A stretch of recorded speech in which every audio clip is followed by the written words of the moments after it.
I think one of the things that we should consider when we talk about what's our approach to promoting sexual health in Utah and what type of sexuality education curriculum we want to choose is to look at all of our youth. So often we make decisions just based on, the majority, if you will, and at the exclusion and at the risk of marginalizing various groups.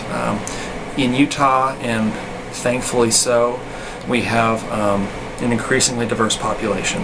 As a parent of 4 kids, that's an absolute blessing for me, for my children to be able to interact with students of, with racial and ethnic diversity, religious diversity. Those are things that I'm really excited about, and so I think most of us are excited to see the demographics shift a little bit in Utah. But one thing we have to make sure we're doing is making sure that our education and our curricular approach is inclusive of those individuals. Certainly we want every student in a Utah school to find some of their culture and some of their heritage in the curriculum. When it comes to health education and promoting healthy behaviors, we need to also consider those that are not LDS. When we look at statistics and rates when it comes to teen pregnancy and STDs in Utah, we see massive disparities by race and ethnicity.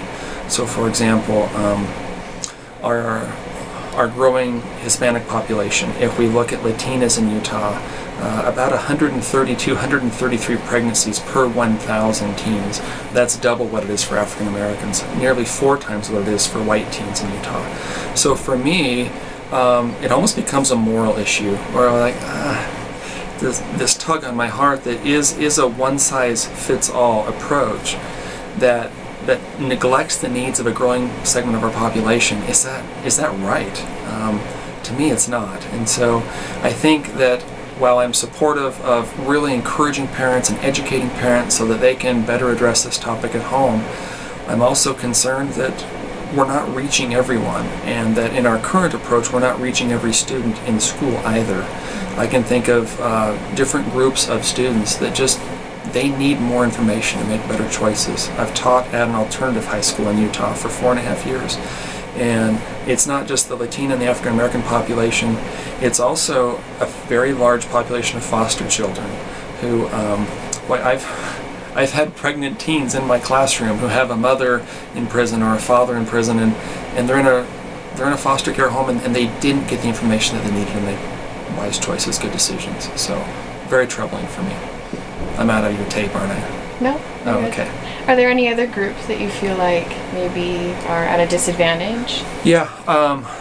From a religious perspective, I think one thing that concerns me is within LDS culture, we so frequently talk about sexual decision-making within a gospel perspective. In other words, that is to say, in a young women's class or in a priesthood quorum or at a standards night, the reason that we don't engage in risky sexual behavior, the reason that we choose abstinence, is because it violates God's command. And God's command that we only use the procreative powers within the bonds of marriage. The problem I see, and we don't just see this in the LDS Church, we see this nationwide and worldwide really, we see a lot of youth, the 12 to 25-year-old demographic, leaving the church. Not just the LDS Church, but leaving religion, abandoning some of those traditional values and principles that that we have espoused. If a young person in Utah decides, I've had it with religion, I don't believe in my parents' faith, I'm now going to leave, at that point the only reason that they were to remain abstinent is because it was a commandment of God. Now we have a situation where they're woefully unprepared. They don't know about sexually transmitted disease. They don't know much about unplanned pregnancy and how to prevent an unplanned pregnancy. So I think it's troubling, and I think most of us anecdotally would agree that we have some of our youth that are no longer buying into the religion, buying into for the strength of youth, and boy, there's no other reason for them to avoid risky sexual behavior.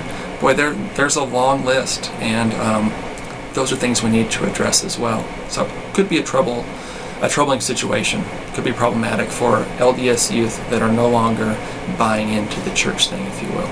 And do you think sex education in schools can help make up for that? Yeah, if a good sexuality education curriculum would not just touch on sexually transmitted disease, would not just touch on unplanned pregnancy, but would ask a young person to consider how either one of those situations would impact their life goals. How does this impact your ability to pursue the education that you want, to pursue the athletic career that you want, to pursue all sorts of varied interests?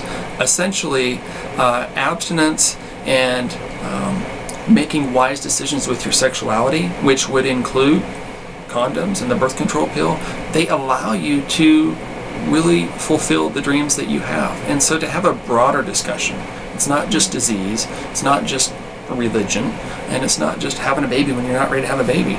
Boy, there's a lot of ways that an unplanned pregnancy and a sexually transmitted disease can impact your life goals and your ambitions. That should be part of that discussion too. And certainly that should occur at home. There's no reason that schools can't engage in that discussion as well. I think it becomes the school's problem, if you will, because we're taxpayers and we all contribute. This was an $87 million price tag last year for Utah taxpayers.